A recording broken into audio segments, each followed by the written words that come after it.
If you have PCOS and you're tired of restrictive diets that just don't work, this video is for you. I lost all of 25 pounds with PCOS and insulin resistance. My insulin resistance was so bad that I was pre-diabetic. Medication, no cutting out food groups, and no starvation mode. Just a real person who's going through the same things that you're probably going through right now, and I'm telling you all the things that I've done so that you can try them too if you feel like they would work for you. So this used to be my PCOS reality. Symptoms used to get pretty bad. I used to miss periods for months at a time. In the moment, I'm like, this is probably kind of nice because I don't have to feel the pain, but yeah, not good. And when the periods do come, they would last a minimum of 10 days. So my average period length used to be 10 to 14 days. And there was this one time a couple years ago when I actually had a 34-day period. I mean, not the menstrual cycle, my period, like bleeding for 34 days straight. I started having numbness and tingling in my feet, which is a sign of prediabetes, and those things scared me. And I'm not going to try and pronounce this word right here because I can't,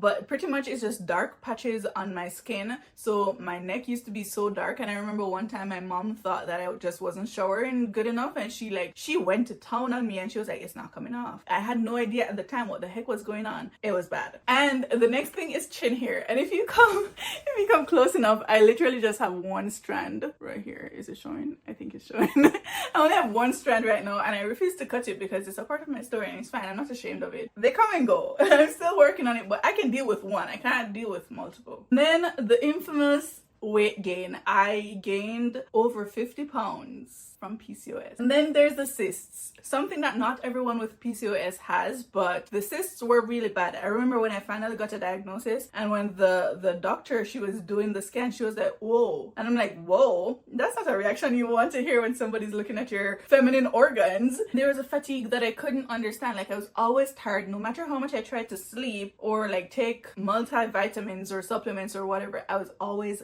fatigued. What I was not prepared for was the pelvic pain outside of my period times. Like, I just literally sit down and I would feel pelvic pain, like my ovaries are screaming at me. Like, those were not fun. I had so many other crazy symptoms, but if I'm supposed to get into all of them, I promise you this video would be like 3 hours long, and so I'll probably make another video and get into those a little bit more detailed. Anyways, now that you know how my symptoms are, like, maybe you're feeling a little bit more validated, a little bit more seen, a little bit more understood and related to, because you're not alone in this. Like, there's so many of us out there who are struggling with these things, and if I can share my story and what's working for me in hopes that it will help you, then I'm definitely going to do that. The first thing that I did was to ditch the all or nothing restriction dieting situation. Like, no, through the door, in the bin with that. And I will preach this to PCOS girlies and also everybody else. Restriction is never the answer, and I'm always going to be on the side of balance over restriction. Like,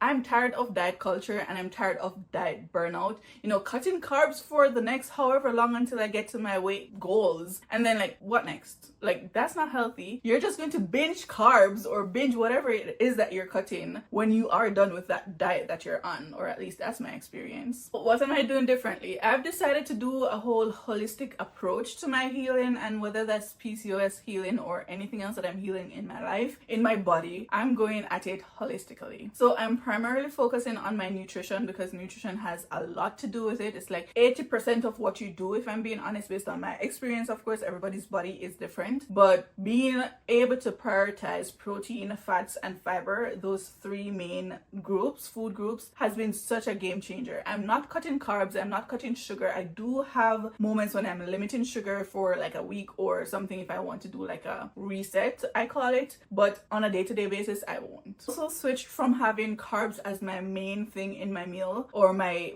biggest food group, and it has now been added, but in a smaller portion. Of course, I'm not perfect. I'm still working on this, and some days I can tell you the cravings hit and it's carb central.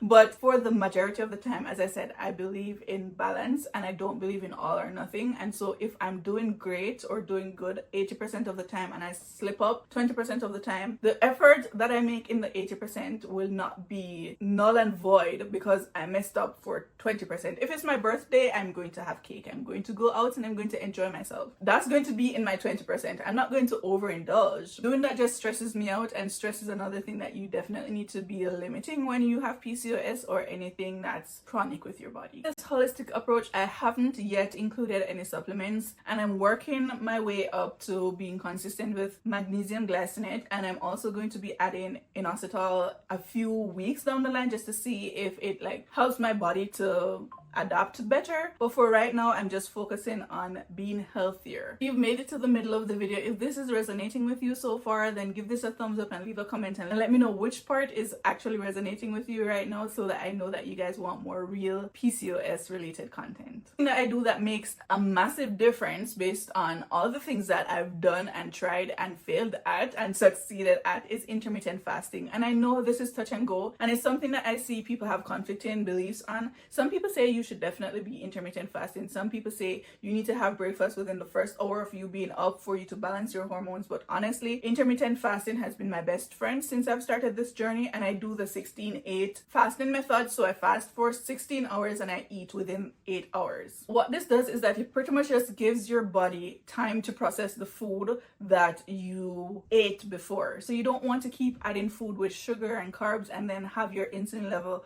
up high 24/7, your glucose level up high 24/7, because that's what's going to make you even more resistant to insulin. The next one, which is right up there with nutrition, is movement. Yeah, you need to be moving your body. And for me, on some days it's a lot harder because of my leg injury. Some days I can't walk at all, not even like from here to there, and so having movement makes it a little bit harder. But it's something that I swear by, and I promise you that if I could walk more, I would walk more. So ensure that you get some walk throughout the day. If you're walking outside where there's sun and you're getting vitamin D, even better, because there is some research that says that vitamin D helps with regulating hormones and helps with reversing PCOS, which that's what we want anyways. I've also had days when I need to get my step count like met, and I just walk around the island in the kitchen. I walk up the stairs, down the stairs, around the bedroom, around the bathroom, and I go back down, and I do that a couple times until I get my steps in. So you literally have no excuse. And walking will always be my favorite way to get movement in, but you can also have yoga, you can do Pilates, you can go jog, run, whatever you like. But my next thing, so my two things that I do for movement would be walking and strength training. Strength training is something that you definitely need, because your muscles is what uses up the extra calories, the extra insulin that's in your body. And if you don't have muscles, and I don't mean muscles where you're like bulky and whatever, you don't need to get to that point, but if you don't have muscles in your body, then you're not going to be able to use up that fat, use up that insulin, use up all the things that you need to use up in order to get it out of your body. So doing strength training will always be above doing cardio or anything else for us PCOS girlies. The next one is a big one, and this is sugar intake, because a lot of people will say, oh, you need to cut sugar, you need to cut carbs, you need to cut dairy, you need to cut all these things. I don't,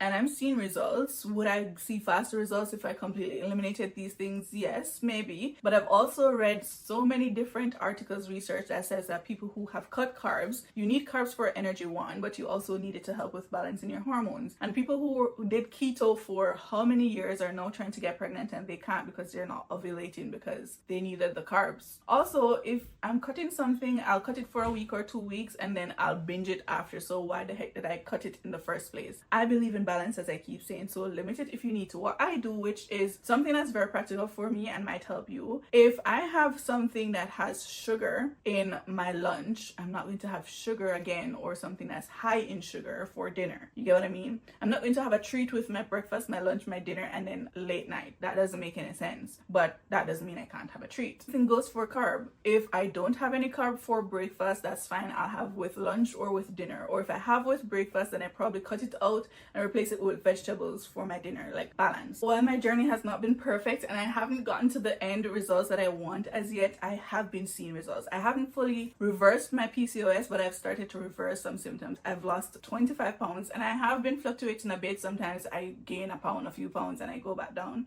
But as I said, long term, it has been working, and being consistent is the best thing that you can do. But I'm not very great at being consistent. Energy started coming back while I do these things, especially when I go for morning walks or go to the gym and do some strength training and come back. That's so hard to say. Like, it makes me feel so much different and I feel like I can take on the world. Ultimate question, am I having having regular or predictable periods? Yes. My last period was like 2 days late, and that's a big jump from not having any for months or being like weeks late at a time. Like I would have periods for like 2 periods within the month or none at all for a few months, and like that's a big jump, big improvement on my part. Now I can say, okay, it's going to come within this week, and I might be off by a few days, whether it's early or late, but I'm fine with that. It's also been less than 10 days, so now I'm averaging around 7 days, which is also a big jump because it used to be 10 to 14 days. So 7 days I can take. And honestly, some days I don't even feel like I need the painkiller. The last time I only took a painkiller 1 day, and it wasn't even for my period, it was because my leg was hurting. I've also done a few other things to help with the pain outside of this, so if you want me to do a video on that, then definitely leave a comment and